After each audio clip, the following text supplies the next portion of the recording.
दोस्तों शाम का समय होता है और घर में एक व्यक्ति जो डिलीवरी बॉय की ड्रेस पहने हुए एंटर करता है। एंटर करने के बाद वहां पर कोई ऐसा वाकया घटता है कि दोस्तों उस वाकया में लगभग वो डिलीवरी बॉय उस घर के अंदर 3.5 घंटे के आसपास रहता है। उसके बाद वह वहां से निकल जाता है। दोस्तों डिलीवरी बॉय जो होता है वहां पर एक हत्या करके जाता है और हत्या करने के बाद वह वहां से उसे जहाँ उसका मकसद था वहां के लिए निकल जाता है। दोस्तों जब उसे 15 दिन बाद पुलिस पकड़ती है तो पुलिस को भी पूछता है कि आपने मुझे किस सबूत के अकॉर्डिंग पकड़ा है, आपके पास क्या साक्ष्य एविडेंस हैं, इससे आपने मुझे पकड़ा है।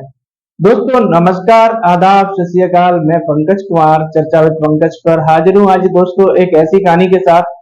आप सुनेंगे और सुनने के बाद आपका जो पैरों तले जमीन खिसक जाएगी। दोस्तों मैं बात करने वाला हूँ, छत्तीसगढ़ की राजधानी पड़ती है रायपुर और रायपुर में एक थाना पड़ता है, उस थाने का नाम है विधानसभा। दोस्तों विधानसभा जो थाना है, इस थाने के अंतर्गत एक कांस्टेबल है और वो कांस्टेबल अपनी पत्नी के लिए बार बार कॉल करते हैं और कॉल करने के बावजूद भी उनकी पत्नी कॉल नहीं उठाती है। दोस्तों ये जिला सुकमा पड़ता है और जिला सुकमा में ये थाना जो विधानसभा है वो पड़ता है। जब कांस्टेबल बार बार अपनी पत्नी के लिए कॉल करते हैं, उनकी पत्नी जो थी उसी पुलिस लाइन के ब्लॉक ए फ्लोर पर रह रही थी, जो उसका सरकारी क्वार्टर मिला हुआ था। दोस्तों एक दिन पुलिस वाले जो होते हैं उनका नाम होता है शिषपाल, और शिषपाल अपनी पत्नी के लिए बार बार कॉल करते हैं और बार बार कॉल करने के बावजूद भी जो उनकी पत्नी होती है उसका नाम होता है जॉली। दोस्तों जब जॉली के पास वो बार बार कॉल करते हैं, जॉली का जो कॉल करने के बाद में संख्या 100 से अधिक बार कॉल करने की जब उनकी हो जाती है, जब कॉल नहीं उठाती है तो पड़ोस वाले फ्लोर में एक पुलिस वाला रहता था, उसकी पत्नी के पास वो कॉल करते हैं। दोस्तों जो पुलिस वाला होता है उसकी पत्नी कॉल उठाती है, उठाने के बाद पूछती है, हाँ भैया क्या किस मकसद से आपने कॉल की है क्या? तो वो कहते हैं भैया नहीं है। तो जैसे ही वो पड़ोस में वाले भैया होते हैं उनसे बात कराती है अपने पति से। बात कराने के बाद पति से कहते हैं वो, भैया मेरे घर पर मेरी पत्नी कॉल नहीं उठा रही है, कृपया आप मेरे फ्लोर पर जाकर देख सकते हैं। दोस्तों जब पुलिस वाले जो उनका नाम होता है शिषपाल, शिषपाल उस व्यक्ति से बोलते हैं जो उनका पड़ोसी होता है, तो पड़ोसी कहता है कि आपका जो फ्लोर है उसमें ताला लगा हुआ है। दोस्तों जब ये सुनते हैं तो उनके अपने आप में सोचने की जो क्षमता होती है वो और बढ़ जाती है। उसके बाद उनसे बोलते हैं पड़ोसी जो होते हैं शिषपाल कि आप मेरे घर में उजक कर देखिएगा, कोई ऐसी कोई अनहोनी तो नहीं हुई है जिससे घर में ताला लगा हुआ है। दोस्तों जब वो बोलते हैं तो जो पड़ोसी होता है वो घर में उजकता है। उजने के बाद उस फर्श पर खून के कुछ धब्बे दिखाई देते हैं और खून डरा हुआ दिखाई देता है। दोस्तों लगभग खून डरा हुआ होने के कारण उसकी सूचना वो शिषपाल को देते हैं और शिषपाल से कहते हैं, तो शिषपाल कहता है कि मैं पुलिस स्टेशन के लिए कॉल कर रहा हूँ, नजदीकी जो थाना पड़ता है विधानसभा उस थाने के लिए कॉल कर रहा हूँ। और जो वो पड़ोसी होते हैं वो भी खुद कॉल कर देते हैं। दोस्तों जब दोनों लोग कॉल थाने के लिए करते हैं तो वहां पर मौके पर पुलिस प्रशासन पहुंच जाता है, क्योंकि जो ये घटना होती है वो पुलिस लाइन की होती है और एक हाईलाइट घटना बन जाती है। वहां पर दोस्तों जो जिले के कप्तान साहब होते हैं वो भी पहुंच जाते हैं, उसके साथ अपनी सारी जो टीम होती है। दोस्तों वहां पर वहां टोटल डिपार्टमेंट पहुंच जाता है। जब पुलिस बल संख्या में पहुंच जाता है तो सबसे पहले वो वीडियोग्राफी के साथ सीसीटीवी फुटेज तो आमने सामने लगे हुए थे, मगर वो खुद स्वयं वीडियोग्राफी करवाते हैं। उसके बाद उस ब्लॉक का ताला तोड़ते हैं।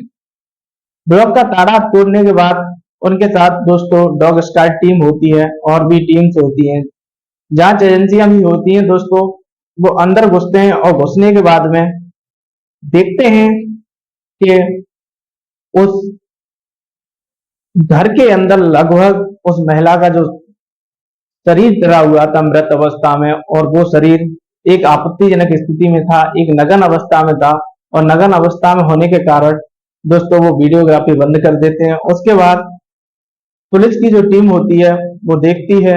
देखने के बाद जो वह महिला होती है, उस महिला के सबसे पहले लगता है कि इस महिला को किसी ने धक्का देकर इसका कत्ल किया गया है, इसे कोई धारदार हथियार से इसे काटा गया है। दोस्तों इस पर कोई धारदार हथियार चलाया गया है। ये जब पुलिस उसे पोस्टमार्टम के लिए भेजती है, जॉली का शव जब पोस्टमार्टम के लिए जाता है तो पोस्टमार्टम में भी खुलासा होता है कि पहले से जोरदार रूप तरीके से धक्का दिया गया है और धक्का देने के बाद इस पर चाकू और नुकीले हथियार से प्रहार किया गया है। दोस्तों, नुकीला हथियार चैकी जो कैंची होती है, कैंची और चाकू दोनों से मिलाकर उसके ऊपर प्रहार किया गया है। जब पोस्टमार्टम रिपोर्ट में इसका खुलासा हो जाता है, खुलासा होने के बाद उसे दोस्तों वह वहां पर एक प्रश्न ये उठता है कि इसकी हत्या किसने की। इसके लिए पुलिस भी एक चिंताजनक स्थिति में पड़ जाती है और एक चिंता का विषय बन जाता है पुलिस के लिए, और पुलिस भी नहीं सोच पा रही कि इस घटना का किलर कौन हो सकता है। दोस्तों, पुलिस सबसे पहले उसका जो पति होता है उसे बुलाती है और उससे पूछताछ करती है। पति को पूछती है तो पति कह देता है कि मुझे इस घटना के बारे में कोई जानकारी नहीं है। मेरा जो पड़ोसी है, मैंने उसे कॉल करके बोला था, उसने जाकर देखा है तो ये मृत अवस्था में और नग्न अवस्था में इस फर्श पर डरी हुई दिखाई दी है, इसलिए आपको सूचना दी गई है। दोस्तों, वो पुलिस विभाग में एक कांस्टेबल के रूप में काम कर रहे होते हैं। जो उस महिला जॉली के पति होते हैं उनका नाम होता है शिषपाल। जब पुलिस को इसकी सूचना मिलती है तो पुलिस दोस्तों उसकी जो कार्रवाई होती है पोस्टमार्टम करवाने के बाद में उसका जो उन्हें कोई ऐसा सबूत नहीं मिलता जिससे आरोपी को पकड़ सके। लगभग 8 से 10 दिन आरोपी को पकड़ने के लिए लग जाते हैं। आरोपी को पकड़ने के लिए वो 15 मार्च का समय होता है। इसकी घटना जो होती है वो 6 मार्च को होती है। दोस्तों, 15 मार्च वाले दिन एक बार वो लोग वहां पर जाते हैं और जाने के बाद वहां पर एक जो एयर इंडिया जो हेलीकॉप्टर के द्वारा वो एरोप्लेन के द्वारा वहां पर आया हुआ था, इस वहां पर उन्हें एक एयर टिकट दिखाई देता है। जब एयर टिकट दिखाई देता है तो उस जिस तारीख का एयर टिकट था वो 5 मार्च का एयर टिकट था। और दोस्तों, ये 5 मार्च का जब एयर टिकट उन्हें मिल जाता है उसके माध्यम से वह एयरपोर्ट पर जाते हैं। रायपुर एयरपोर्ट पर देखते हैं कि 5 मार्च को व्यक्ति कौन कौन आया हुआ था। दोस्तों, जब एयरपोर्ट पर देखते हैं, देखने के बाद में जो उसका आशिक होता है उसका नाम होता है जयसिंह और राहुल। और जो राहुल होता है वो 5 मार्च को मुंबई से एरोप्लेन के द्वारा रायपुर आता है। रायपुर आने के बाद उसके पास जाता है। दोस्तों, जब वो पुलिस उसे पकड़ती है, पुलिस पकड़ती है तो वो पूछता है पुलिस को कि आपके पास ऐसा क्या एविडेंस है, ऐसा क्या साक्ष्य है जिससे आपने मुझे पकड़ा है। तो पुलिस वाले स्पष्ट रूप में उससे कहते हैं कि मेरे पास एविडेंस, मैं बाद में बताऊंगा क्या एविडेंस है। तो कुछ पुलिस के सिपाही हंसने लगते हैं दोस्तों, और उसे पूछते हैं कि जो तूने जॉली की हत्या की है उसका पर्पस क्या था और तू जॉली की हत्या तूने क्यों की है। दोस्तों, राहुल बताने लगता है पुलिस को और पुलिस से एक बार बार क्वेश्चन करता है कि आप मुझे बताइएगा, आपने मुझे कैसे पहचाना कि जॉली का मैं जो जॉली की हत्या की है मैंने ही की है। दोस्तों, जब पुलिस के सामने अपराधी कितना भी शातिर हो मगर अपराधी को पकड़ ही लेती है, तो जॉली की हत्या राहुल ने की थी। और राहुल को जब पूछती है तो राहुल कहता है कि मेरी और जो जॉली है उसकी मृत्यु लगभग 4 वर्ष पहले एक टिकटॉक नाम का सोशल मीडिया ऐप चलता था, उसके अकॉर्डिंग टिकटॉक नामक सोशल मीडिया ऐप से हुई थी। और सोशल मीडिया ऐप से होने के बाद हम दोनों आपस में वीडियो बनाया करते थे और मैं सोशल मीडिया के माध्यम से ही जॉली से बात किया करता था। दोस्तों, सोशल मीडिया पर मैं जॉली का एक तरीका से दीवाना बन गया और जॉली मुझसे काफी प्यार करती थी। और जब मुझसे काफी प्यार करती थी तो जॉली से मेरा रिलेशनशिप लगभग 4 साल पहले से चल रहा है। दोस्तों, जॉली से मिलने के लिए जॉली का एक खास प्लान था कि यदि आप इस पुलिस लाइन के अंदर मुझसे मिलने आएंगे सिविल ड्रेस में, ऐसी साधारण ड्रेस में, तो व्यक्ति शक भी करेंगे कि ये व्यक्ति कौन आता है।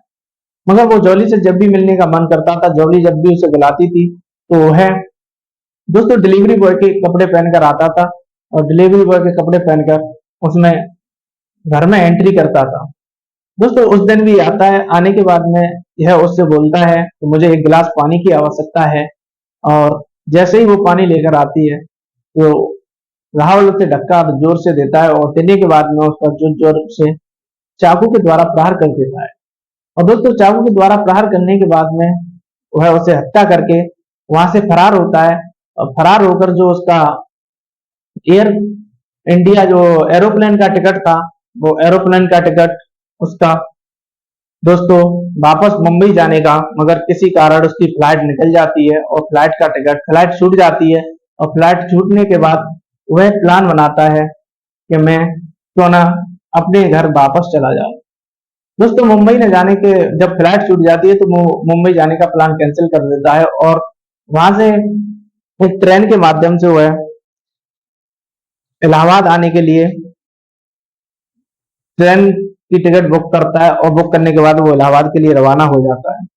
दोस्तों जब इलाहाबाद के लिए रवाना हो जाता है और वह इलाहाबाद आकर छिप जाता है, तो पुलिस उसे पकड़ने में सबसे पहले सीडीआर निकालती है। सीडीआर जो जॉली की मोबाइल की सीडीआर निकालती है और उसके पति के मोबाइल की, दोनों के सीडीआर निकालने के बाद भी एक आरोपी पकड़ने में नहीं आता है। तो उसके बाद वह सोशल मीडिया ऐप चेक करते हैं और उस एयर जो फ्लाइट की टिकट होती है, उस फ्लाइट की टिकट से उसे कई टीमें मुंबई के लिए भेजी जाती हैं, कई टीमें इलाहाबाद के लिए भेजी जाती है और उस फ्लाइट की टीम पर उस आरोपी को पकड़ने में सक्षम होते हैं। दोस्तों जब उसे पुलिस बार बार क्वेश्चन करती है कि तूने उसकी हत्या की, तो वो बता देता है कि दोस्तों जो जॉली थी वो मुझसे बोल रही थी या तो शादी करो, और नहीं शादी करते तो मैं पुलिस में कंप्लेंट कर दूंगी। दोस्तों इस कारण, मैं दो बच्चों के पिता होने के कारण मैं अपने बच्चों से अपार प्यार करता हूँ, इसलिए मैं उससे शादी नहीं करना चाहता था। मगर जॉली मुझ पर दबाव बना रही थी और दबाव बनाने का जो उसका कारण था वो मुझसे शादी करने का था। दोस्तों जो कांस्टेबल शिषपाल हैं, इनकी शादी लगभग 12 साल पहले होती है और 12 साल बाद यह जो वाक्या घटता है। और शादी का जो प्रेशर बनाना मेरे लिए ये अपने आप में मुझ पर सहा नहीं गया, इसलिए मैंने उसकी हत्या कर दी। हत्या करने से पहले मैंने कई क्राइम स्टोरीज देखी, क्राइम सीरीज देखी, और क्राइम सीरीज देखने के बाद में मैंने इस हत्या की।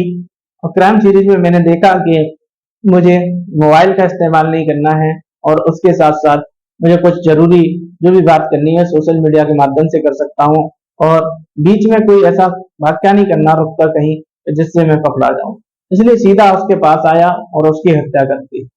दोस्तों हत्या करने के बाद में वो बोलता है, राहुल जो होता है, कि मैं फ्लाइट से जाना चाहता था मगर मेरी फ्लाइट निकल जाती है और इसलिए मैं इलाहाबाद के लिए रवाना हो जाता हूँ।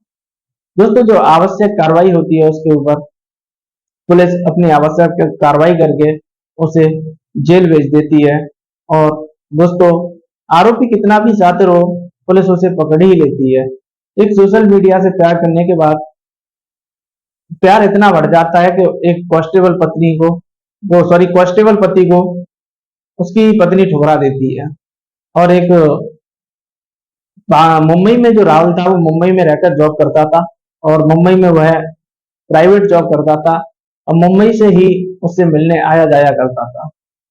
और इसी बीच उसका ये जो प्लान था, एक इतना बड़ा शातिर प्लान था कि वो किसी को पता भी न लगे और मेरा भी काम हो जाए।